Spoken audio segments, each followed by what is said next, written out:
I didn't have to do any of the work. People like Clyde Ferguson and Carol Oakrup and Bob Crew and the Herald and Mary Schneider were members of the association, which did a fantastic amount of legwork to get the chapter here. So I was in on the ground floor without having had to do any of the work. You had to leap through a lot of hoops, and I think one of the major stumbling blocks for years was the library, because the national organization evaluated libraries on the basis of the number of volumes they had and their capacity as a research library, and they were also suspicious, apparently, traditionally, of Morrill Act land-grant institutions because they thought of them as technical institutions, and that's exactly the opposite of what Phi Beta Kappa is about.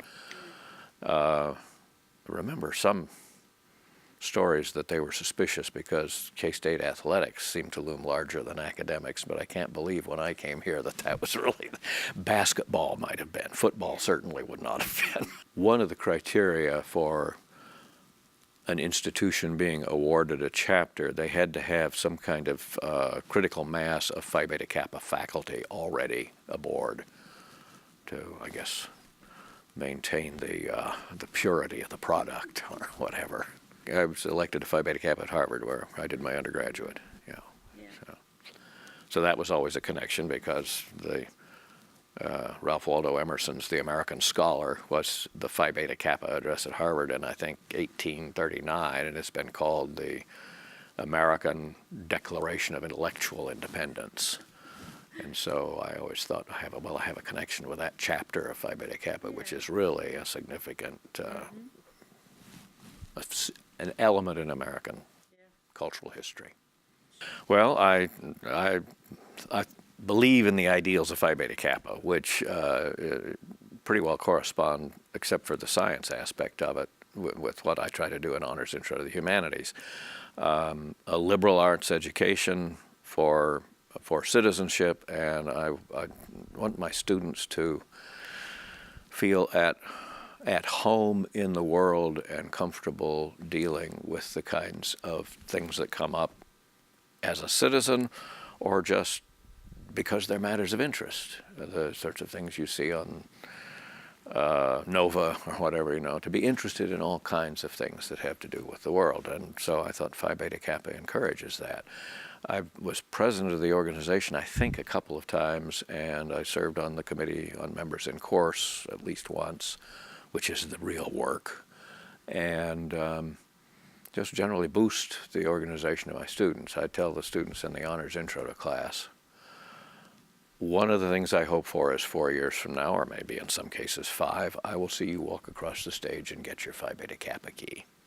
I suppose that means absolutely nothing to most of them now, although we tell them, go home and tell when they're elected, go home and tell your parents you've been elected to Phi Beta Kappa. Usually the parents know.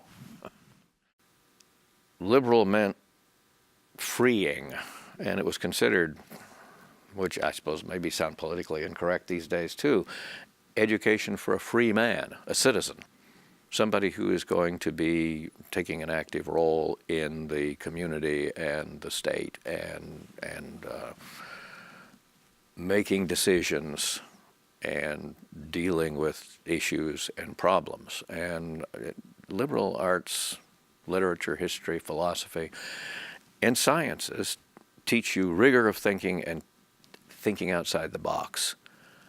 And I think that is one of the things that Phi Beta Kappa stands for and that liberal education does. And one of my favorite terms, and it's not a favorite because I am enthusiastic about it as an idea, is, and I think it's Adorno and Horkheimer in the Frankfurt School coined the term instrumental reasoning. And instrumental reasoning means you give me a problem you want solved, and I'll solve it. I don't care about the end. You tell me how to make the trains run on time to Auschwitz, and I'll make the trains run on time to Auschwitz. And that is what bothers me about a narrowly technical education, that it teaches people to deal with problems without looking at a larger perspective about where is this going, what are the consequences going to be. So that's why I think, literature, history, philosophy are important, and the sciences are important because they teach rigor, as does classics. I remember somebody once wrote to the alumni magazine and said, my son wants to go into finance. What should he major in? Should he major in accounting? Should he major in business? Should he major in math? What should he major in? And the crusty old fellow who wrote back said he should major in classics because it teaches you to be very precise with language and with, you observe markers because the language is highly complex. Greek has, singular and plural and a dual number and so forth. So there's a lot more balls to keep in the air if you're studying classics. And I thought, well, that's interesting, because rigor is important. I'm always delighted when students say, well, I'm taking a history course, and some of the things that you said in the literature course linked up with some of the things that I've read about in history, or students who have been in the honors intro to humanities often say, well, I made a real hit with my political science professor the next year because we'd read Plato and we'd read Machiavelli, and I could refer to those, and she was really delighted that I knew that material. Sometimes students think of each course as a kind of a separate box, and you take the course and you take the exam and you close the box and you go on to the next thing. I actually had a student in an honors composition course, Honors Comp 2, once asked me, will we need to know anything in here we learned in Honors Comp 1? I don't know. So one of the things they sometimes need to learn is the diplomacy of asking questions like, I'm sorry, I missed class today. Did we do anything important? Well, one of the things that I've always heard, and I don't know who coined this. I'd like to give credit for the quote if I knew who said it, but I don't. The Phi Beta Kappa, election of Phi Beta Kappa, is the one honor you will keep on your vita, your resume, for the rest of your life. All the other honors and so forth, the honorary societies and fraternities, will drop off eventually, but Phi Beta Kappa is going to remain at the head of the list. That used to be true, and I suppose it's still true. I hope it's still true, because it had cultural panache, I guess you could say. You would see cartoons in the New Yorker or whatever about the Phi Beta Kappa key, and that isn't true of any other organization. So it is, I hate to put it in those terms, but it's an advantage in terms of self-advancement to be able to say, I'm a Phi Beta. But I think the larger value of it is having had the experience of studying history and literature and philosophy and learning another language and understanding something about mathematical thinking and scientific thinking.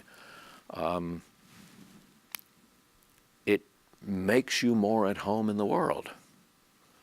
Human beings, I don't know, I like bird watching. I like wildflowers. There's something, I think it's a general human impulse. If you see something, you want to know the name of it, at least if it's important to you in some way. There's another joke I remember from hunting friends, that there are two large categories of birds for a hunter. There are game birds, and he knows the names of those and the habits of them, and then there are dicky birds, just that mass over there that we're not interested in. And I think human beings ought to be interested in absolutely everything. And knowing the names of things and understanding something about how they work is part of that.